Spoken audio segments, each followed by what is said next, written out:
Have you ever been ignored, left out, or just flat out told no? I mean, of course you have. We've all been there. It is a universal human experience. But have you ever stopped to wonder why it stings so much? Why being left on read can sometimes feel, in a weird way, worse than an actual physical injury? Well, we're going to get into that, because the answer isn't just in your head, it's literally hardwired into your brain. So first up, we've got to understand what makes the pain of rejection so unique. It's a completely different kind of hurt, and it's incredibly powerful. Okay, think about this. You touch a hot stove. The pain is instant. It's sharp. Your brain basically screams, "Danger!" and you yank your hand back. It's a super simple, super clear signal, right? Physical pain. But now, let's contrast that with a totally different kind of pain. Imagine you put yourself out there. You send a text to someone you really care about. A friend, maybe a partner. You're waiting, you're watching, and then nothing. Crickets. That silence is just deafening. There's no burn, there's no visible injury, but wow, somehow the pain of being ignored can feel so much heavier. And this really shows you why. Physical pain, it's obvious. You know why it hurts, you put a bandage on it, you know it's going to heal. But rejection, man, it's invisible. It just hangs around, it makes us second guess ourselves. And that's the part that cuts so deep.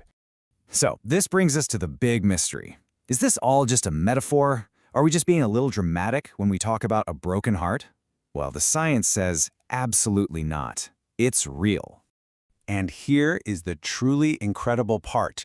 Your brain activates the exact same pathways for social rejection as it does for physical pain. So that feeling of a broken heart isn't just some poetic phrase, it's a neurological fact. So how in the world do we know this? Let's take a look at the actual science of what's going on inside your head when you feel that sting of being left out. Well, scientists figured this out with a really clever experiment. They had people lie down in a brain scanner and play a simple virtual ball tossing game. So at first everything's normal, everyone's passing the ball around, but then all of a sudden the other two players just stop passing the ball to the participant. They're totally excluded.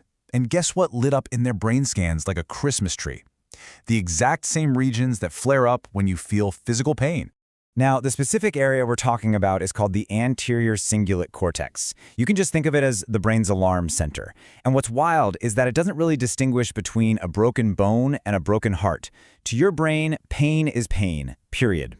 But why? Why on earth would our brains be built this way? Why is being social so deeply tied to our most basic pain response? Well, the answer goes way back in our history. You have to remember, for our early ancestors, being part of a tribe wasn't just a nice to have, it was literally a matter of life and death. Belonging meant everything: protection from predators, sharing food, finding shelter. If you were cast out from the group, that was basically a death sentence. So that intense, gut-wrenching pain you feel when you're rejected, that's not you being weak or oversensitive. That is your brain's ancient survival alarm screaming at you, warning, your connection to the tribe is in danger. Fix this now or you might not survive. It's this primitive system still running the show in our very modern world. And this alarm doesn't just cause pain, it completely hijacks our thinking. As soon as we feel rejected, our brain flips into threat mode and our thoughts can start to spiral out of control. I mean, does any of this sound familiar? You start replaying every single conversation, analyzing every word. You start filling in the blanks, always assuming the absolute worst. And then, bam, your self-worth just takes a nosedive. This is your mind on high alert. You know, your brain just hates uncertainty.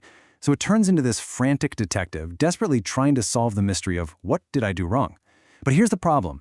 When there are no real clues, your brain just starts inventing negative ones, and usually it points the finger right back at you. And this feeling of being under threat can push our behavior in two pretty opposite directions. Some of us go into people-pleasing mode. We try to fix the social damage by becoming extra agreeable, extra nice. Then there are others who do the complete opposite. They get defensive, they withdraw, they put up these huge walls to protect themselves from getting hurt again. Both are just coping mechanisms. Okay, but here's where we pivot. This is maybe the most important part of this whole conversation. What if this intense, really painful experience wasn't just a negative thing? What if we could actually turn it into a powerful force for change? I mean, just think about it for a second. Some of the biggest success stories we know are built on a foundation of just brutal rejection. J.K. Rowling was told no by 12 publishers. Can you imagine if she had just stopped after the 11th?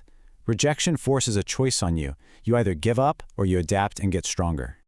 And this, right here, is the fundamental shift in perspective we need to make. We take rejection so personally because our ancient brain registers it as a threat to our very survival. But in our world today, it is rarely a final judgment on your worth. More often than not, it's just a signal of misalignment. It's the wrong time, the wrong fit, or maybe just the wrong path. So instead of getting stuck in that detective loop, torturing yourself, asking, why was I rejected? Try flipping the script. Ask yourself a new, more powerful question. Okay, what is this redirecting me toward? That one little change can shift you out of a place of pain and into a place of possibility. And this is the crucial takeaway. That no you got, the one that stung so bad, it might not be an obstacle at all. It could actually be a guidepost, pushing you away from something that wasn't quite right for you and forcing you to find the door that you were meant to walk through all along. So, I'll leave you with this question to really think about. Look back at the rejections in your own life. Were they really just dead ends? Or were they maybe the exact moments that, without you even knowing it, set you on a much better course?